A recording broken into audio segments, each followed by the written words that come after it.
que é mobilidade para você? Já parou para pensar que mobilidade vai muito além da bicicleta, da moto, do carro? Mobilidade é um conceito muito mais amplo do que os modais. E é isso que a WTM18 vai apresentar para você nos dias 29, 30 e 31 de outubro em São Paulo. Você quer saber um pouco mais sobre esse conceito amplo? A gente vai falar agora com uma pessoa que sabe tudo sobre esse tema.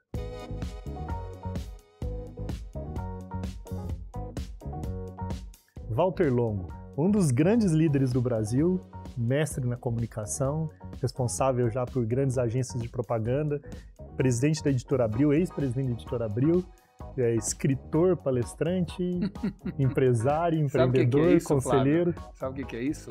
Muita idade. Teu currículo vai crescendo com a idade, então essa é a razão principal de falar tanta coisa assim, né? Mas na verdade eu me considero um executivo empreendedor, com fases da minha vida onde eu fui executivo, prestando serviço para grandes organizações, e em outras fases fui empreendedor. E eu acabei descobrindo que todos nós, independente se executivos ou empreendedores, temos que ser intraempreendedores. Ou seja, nós temos que ser donos do nosso destino, do nosso negócio, do nosso tempo. E aí é que entra o conceito mobilidade, ser dono do seu tempo.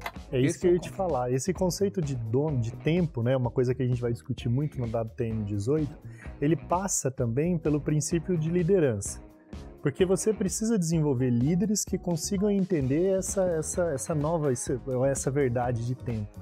Na sua percepção, você que dá consultoria, conselheiro de várias empresas, quais são as características desse líder do futuro? Assim? O que um líder do futuro precisa ter de habilidades e competências para esse novo mundo? Olha, Flávio, é sempre muito difícil a gente pensar em liderança, né? Porque o conceito de líder é um conceito muito de eu lidero que tipo de rebanho. E existem líderes dos mais variados tipos, né? Que funcionam em um caso e acabam não funcionando em outro. No entanto, existem características que eu poderia dizer que são genéricas e importantes. A primeira característica é que você tem que ter, para ser um bom líder, 3 características básicas. A primeira delas é curiosidade. Você tem que estar aberto para o novo, tem que querer aprender sempre o tempo inteiro. A segunda característica é entusiasmo. Não existe um bom líder se ele não for entusiasmado. Seja entusiasmado pela causa, seja entusiasmado pelo negócio, seja entusiasmado pela possibilidade de fazer pessoas mais felizes. Aí cada um vai buscar o entusiasmo em alguma coisa, mas sem entusiasmo você não pode liderar ninguém. E a terceira coisa, otimismo. Então eu acredito que a gente chama isso do trinômio CEL, que é curiosidade, entusiasmo e otimismo. São as características básicas de um líder. Seja líder empreendedor, empresário, seja líder do seu setor, do seu departamento. A liderança é algo que tem que estar, antes de tudo, dentro de você. Você tem que ser líder de você mesmo, tem que ser dono do seu tempo, tem que ter entusiasmo pela vida, curiosidade pelas coisas e otimismo em relação ao que você vai fazer e vai realizar. Com essas 3 características, é mais fácil ser um bom líder. Walter, se fala muito sobre propósito hoje, né? Todas as empresas virou um grande clichê que todo mundo fala que tem propósito, as empresas falam sobre propósito. Como que um líder deixa a palavra propósito não ser um clichê dentro da sua atividade e começa na prática a realmente ser alguém relevante, tendo isso como uma missão? Assim? O que parece cada vez mais flagrante no mundo é que grandes causas se transformam em grandes casos de marketing, né? E normalmente a gente tem uma tendência a pegar um assunto e querer se mostrar como se acreditássemos naquilo, mas na verdade não é genuíno. Então, o conceito fundamental de um líder, principalmente de um líder que tem uma causa, é que aquela causa seja genuína. As pessoas percebem quando uma empresa se diz preocupada com a sustentabilidade se ela efetivamente não é. Quando a gente diz que nós queremos, no fundo, que as pessoas sejam felizes, isso tem que ser genuíno. Você tem que efetivamente buscar e querer a felicidade das pessoas.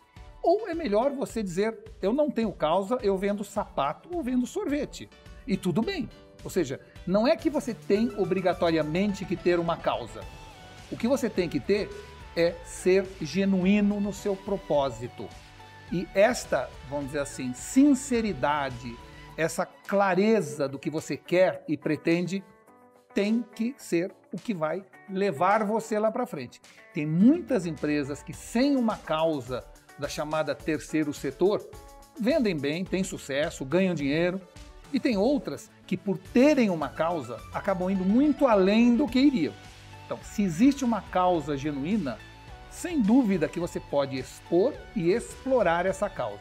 Se ela não é genuína, não tenta ser o que você não é.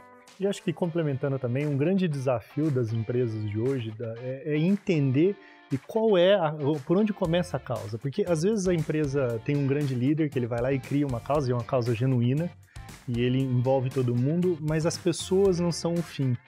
As pessoas não estão no centro. Então não adianta eu cuidar da Amazônia e eu não cuidar do meu colaborador que trabalha dentro da minha empresa. Não adianta eu genuinamente ir lá e desenvolver um projeto de creches para famílias carentes na favela se eu não cuido da Dona Maria que faz a limpeza na minha empresa e não me preocupo que ela está demorando 4 horas se deslocando. Eu acho que também tem o lance do líder de hoje ter um olhar mais humanizado nas relações. Porque a gente vem de uma história muito capitalista, o dinheiro é o centro, e aí ficou sempre essa divisão entre o terceiro setor e o segundo setor. Eu, particularmente, acredito no setor 2,5.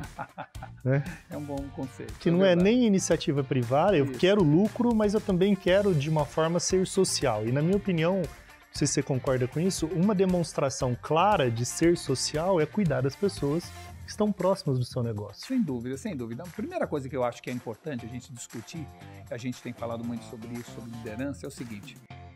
A maioria das empresas foram criadas por empreendedores, por empresários, né? Ou pelo que a gente chama de homens do negócio. E quando você lança uma empresa, você conhece todo mundo, você tem empatia com seus funcionários, né? Você, de alguma maneira, conhece o nome de todos, sabe onde moram, sabe o nome do marido, do namorado. Você vive e se preocupa genuinamente com aquelas pessoas. A empresa vai crescendo, você às vezes chega num andar, não conhece mais as pessoas que estão lá, e a empresa vai se desumanizando de alguma maneira. Isso é um chamado erro fatal. E para piorar, a gente ainda, conforme a empresa vai crescendo, troca no comando da organização homens do negócio por homens de negócio. Pessoas que não têm nenhum compromisso nem com o que a empresa faz. Pessoas que há 2 anos atrás trabalhavam numa fábrica de sorvete, agora estão em cosmético e no ano seguinte vão estar trabalhando numa empresa, numa indústria de tratores. Pessoas que não têm nem casos, nem causas sobre nenhum aspecto. Essas pessoas, chamados executivos de plantão, foram responsáveis por uma desumanização, em primeiro lugar, e em segundo lugar, pela falta de compromisso com o próprio propósito de existir daquela empresa. Eles estão mais preocupados com o fim do mês do que com o fim do mundo, estão absolutamente comprometidos em gerar resultado rápido e a curto prazo, e muitas vezes com essa preocupação obsessiva pelo resultado esquecem que o resultado não é a questão de ser de curto prazo ou longo prazo, o resultado de qualquer organização a gente faz através das pessoas. As pessoas é que fazem diferença. E no fundo as empresas têm que entender que o verdadeiro cliente das empresas são os colaboradores. São eles que vão levar aquela empresa para frente. Então, a primeira preocupação de toda empresa, quando alguém pergunta assim, quem é o meu cliente? Meu cliente fundamental são as pessoas que trabalham comigo. Essas pessoas estando bem, a empresa irá bem. Mobilidade não é ter mais tempo na sua vida, é ter mais vida no seu tempo. Nós vamos ter que nos movimentar da melhor maneira possível para que as pessoas tenham mais qualidade de vida no tempo em que elas não estão na empresa. Mobilidade é a vontade, a necessidade e a capacidade de você fazer o que quiser a hora que der vontade.